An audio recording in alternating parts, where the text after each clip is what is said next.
Hello, this video is about how to deal with post-market surveillance, or what is usually referred to as PMS.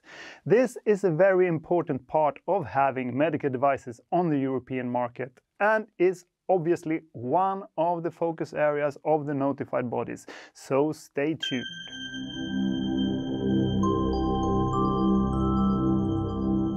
I am Pontus Gädda. I have worked with medical devices for over 20 years, including being a medical device lead auditor. And this video is part of my course Introduction to MDR, the Medical Device Regulation. You can register for it if you click on the link in the video description down below or visit medicaldevicehq.com. You'll see all of our courses there. Before we get into PMS, are you subscribed to our channel? If not, click that red button on the right corner and turn on notifications so you'll always be the first to know when we post new videos. Now, let's get into the topic. The actual requirement to perform post-market surveillance is found in Article 83. And the name of this article is Post-Market Surveillance System of the manufacturer. So already here we are instructed to have a system for the PMS activities. And my personal interpretation of a system is that you need procedures and rules describing the process and also tools to conduct the work. And the PMS system shall be an integrated part of the manufacturer's QMS. So once again, the QMS. So this part of the QMS shall include instruction on how to plan, document, maintain and update the PMS system. This PMS system shall be able to actively and systematically gather, record and analyzing relevant data on the quality, performance and safety of a device throughout its entire life cycle. Meaning that you cannot just sit and wait for potential nonconformities related to your device to start popping up. You must set up a plan to be active in your quest for information and not just reactive, as in the case of just waiting for nonconformities. It should also be understood that the PMS system shall be proportionate to the risk class of the device or devices, meaning that the higher classification of your medical devices, the more rigorous should the system be. But please note that all manufacturers need to take all requirements into consideration when setting up their PMS system, independent on risk class. So once again, the purpose of the PMS system is to actively and systematically collect data on the quality, performance and safety of the medical device during the entire lifetime of the device. Then this data, of course, needs to be recorded and analyzed to determine any necessary corrective or preventive actions that the manufacturer needs to implement and also monitor the effectiveness of. And in the case of identified corrective and/or preventive actions, they need to report to the competent authority concerned and, if applicable, to the notified body. Before I move on, let's just clarify the requirement on actively and systematically collecting the data. Here we need to be proactive rather than reactive. Reactive would be when just waiting to receive complaints or nonconformities on devices. But that is not enough. And also, we need to be proactive to be able to prevent complaints and nonconformities on devices. This could be done by searching for relevant information relating to your own medical device or similar devices in the market using databases like UDAMED or the US MORD database or clinical study databases like PubMed. You should also consider data sources like social media or specialist journals.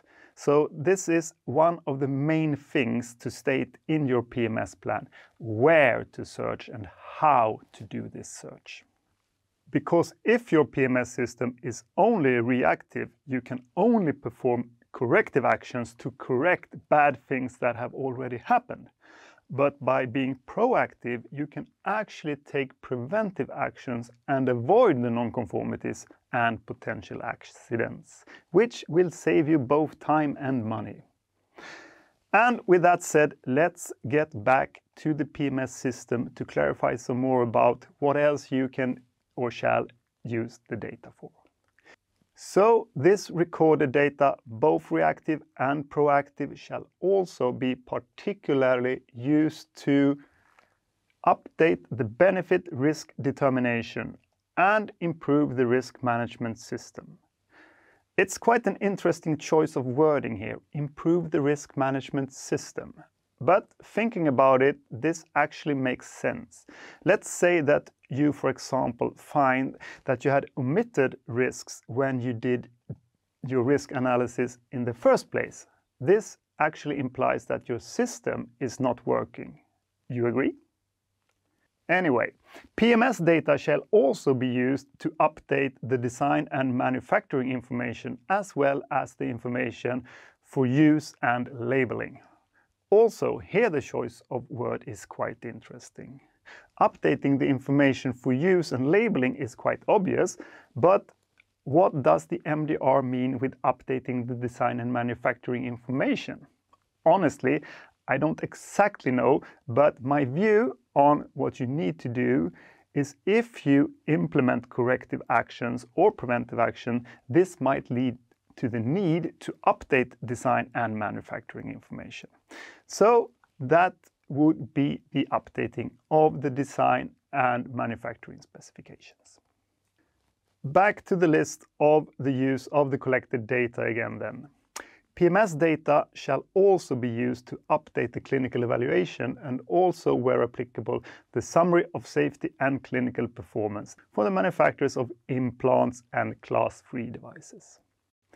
Furthermore, the PMS data collected and analyzed might trigger the need to implement field safety corrective actions. And in the case where the manufacturer needs to take such actions, they must also follow the requirements for proper handling of these field safety corrective actions. And those requirements are stated under the vigilance requirements in the MDR. And vigilance is a separate topic on its own. Then we have to consider PMS data to be able to potentially improve the usability of the devices. And usability needs to be understood as being very tightly linked to the risk management process. And the last thing in the list to use the PMS data for is to detect trends and report them to EUDAMED if needed. Requirements on trend reporting are also covered more in detail in the vigilance part of the MDR. So now we know the purpose and scope of post-market surveillance. Do keep in mind that PMS is absolutely not only about managing customer complaints. Even if customer complaints are an important part of PMS inputs, there are many more things to consider for the manufacturers. And also, we must not forget that authorized representatives, importers and distributors are also involved in PMS activities, since they can be the ones forwarding PMS data to the manufacturer and potentially support the manufacturer in management of actions related to products on the market. To be able to achieve the purpose of PMS that we have just concluded, the manufacturer must have a PMS plan. This is also stated in a specific article, Article 84, but this article basically only has a reference to Annex 3, Section 1. So let's look at Annex 3 then. In Annex 3, the first thing you will see is that PMS activities shall be part of the manufacturer's technical documentation. Then this technical documentation shall cover Article 83 to 86, which are the articles for PMS system, PMS plan, PMS report and PSUR. We are also told that this technical documentation must be clear, organized, readily searchable and set up in an unambiguous manner. The PMS plan then must prove that the manufacturer achieves the purpose of PMS as we discussed earlier. Okay, so that is one of the purposes of the PMS plan, to prove it complies to the PMS system requirements. Then this PMS plan must also specify how to collect and utilize available information, and in particular some more specific information and data. Here is a list of information sources that the PMS plan must include according to the MDR. And it's not acceptable to just copy this text to your PMS plan. You have to specify in detail where and how you will find this information related to your medical devices. As I have been working several years as a lead auditor for medical devices, I know that in general this is an area where manufacturers have quite poor plans actually. I have seen too many vague PMS plans that have led to both minor and quite often actually major non-conformities also. So please try to avoid those potential non-conformities in the future by actually specifying in detail where and how to actually look to find this data. Okay, that was the part of the PMS plan related to where to find the information. Carrying on then with what else the plan must include. So now I will show you what the PMS plan needs to cover according to the MDR requirements. The first thing to describe in the PMS plan is how to set up the PMS system to proactively and systematically collect any information from the information sources you have defined. And this process shall define the relevant and correct characterization of the performance of the device you have in the scope of your PMS, and also how to stipulate the criteria to deem similar devices on the market to be comparable to your own medical device. This means that you must define what criteria to use to determine what other medical devices on the market you consider to be comparable to your own devices. Furthermore, the PMS plan needs to include a description of appropriate methods to effectively assess the collected information and data. Then the PMS plan needs to include suitable indicators and threshold values for continuous reassessment of the benefit-risk analysis and reassessment of the risk management system. What does this mean then? This is actually quite tricky, but as it says, this is very much linked to risk management and the clinical evaluation. In the risk management process, the manufacturer must evaluate the overall residual risk of the medical device. This is done to make sure that the benefits outweigh the risks, meaning that in the PMS plan we need to set up how to collect and assess the clinical data for the use of the device to ensure that the benefit-risk analysis is still favorable for the benefits. So the PMS plan needs to be linked to the risk management plan, both for the risk-benefit analysis, but also for when updates of the whole risk management process are needed. And there is another important consequence of this requirement. As the requirement contains the word threshold, it implies that the benefits and risks should be quantified to numerical values. Generally speaking, it is not possible to objectively quantify all benefits, but for some aspects of your particular medical devices, you might be able to quantitatively compare it with other products. Which means that you ought to quantify the risk as well, which in turn means that using a qualitative probability scale for risk management with low, medium or high probability will be difficult to combine with this requirement. That's just a heads up. Also, using an RPN scale for risk prioritization, which is common in FMEA, will be very difficult to use with this requirement, and it's nothing that I recommend. Continuing then with a more tangible requirement that the PMS plan needs to cover. And this is to set up appropriate methods and tools for how to effectively investigate complaints and analyze other relevant market-related experience. Related to that, we also need to set up methods and protocols to manage the events subject to the trend report as provided for in Article 88. And those events are incidents that are not deemed as reportable events under your vigilance system, but normal incidents. So here we learn that all events that have led to or might have led to incidents that are not deemed serious need to be trended. And here I know through experience that there are quite a few manufacturers out there that need to sit down and think about how to manage this requirement. And related to those trending reports, you shall have methods and protocols to set up criteria for when the trend data indicates statistically significant increase in the frequency or severity of those incidents. So this could also potentially be a challenging requirement to meet with your PMS plan.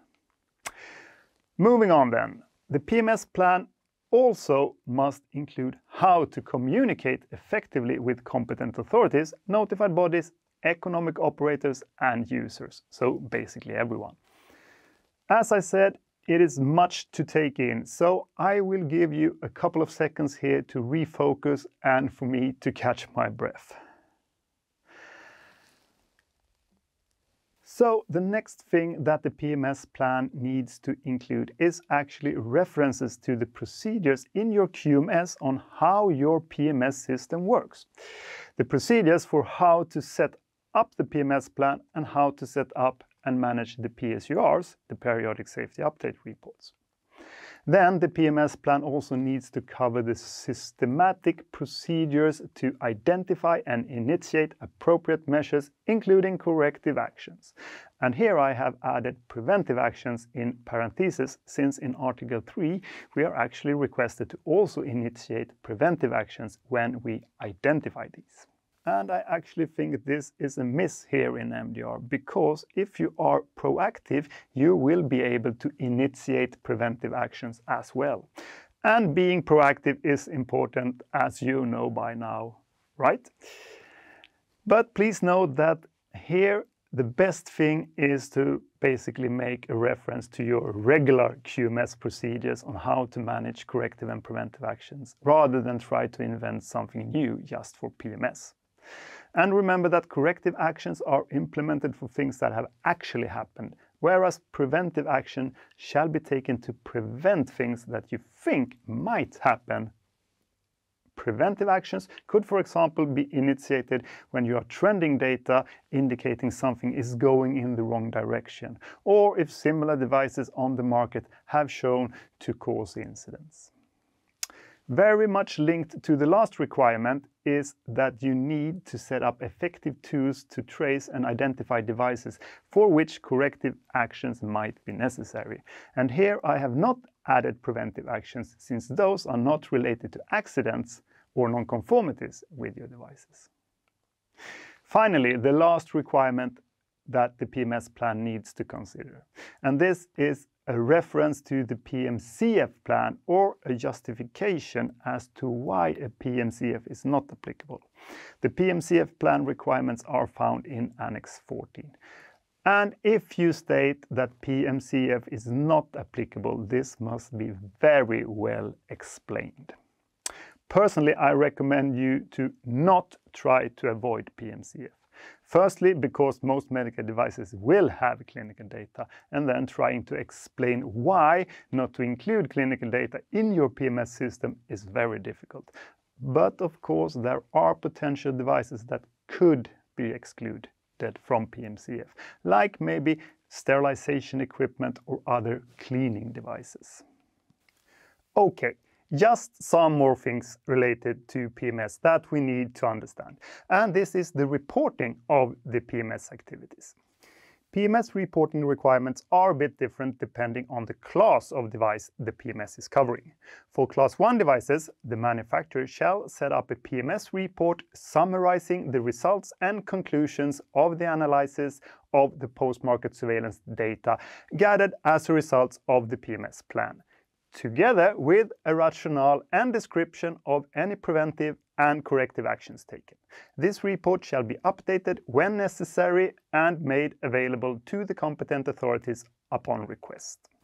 Then for Class 2A devices and higher, the manufacturer shall instead set up a PSUR. PSUR is short for Periodic Safety Update Report. The PSUR shall, as well as the PMS report required for Class 1 devices, summarize the results and conclusions of the analysis of the PMS data gathered as a result of the PMS plan, together with a rationale and description of any preventive and corrective actions taken. Plus a bit more, which is the conclusions of the benefit-risk determination and the main findings of the PMCF, post-market clinical follow-up, and also documentation of the volume of sales of the device and an estimate evaluation of the size and other characteristics of the population using the device, and where applicable, the usage frequency of the device. Whew, that was a lot on PMS. But once again, this is really important and very much focused on when the notified bodies are auditing the manufacturers or assessing their technical documentation. Thanks for staying with me until the end of this video. I know it's not the simplest of topics. Do you have any thoughts about this? Leave a comment and I'll be happy to reply. If you like this video, share it with your LinkedIn network, and while you're there, follow Medical Device HQ. We post a lot of useful and interesting content there. That's all for now. Thanks again for watching, and I'll see you some other time.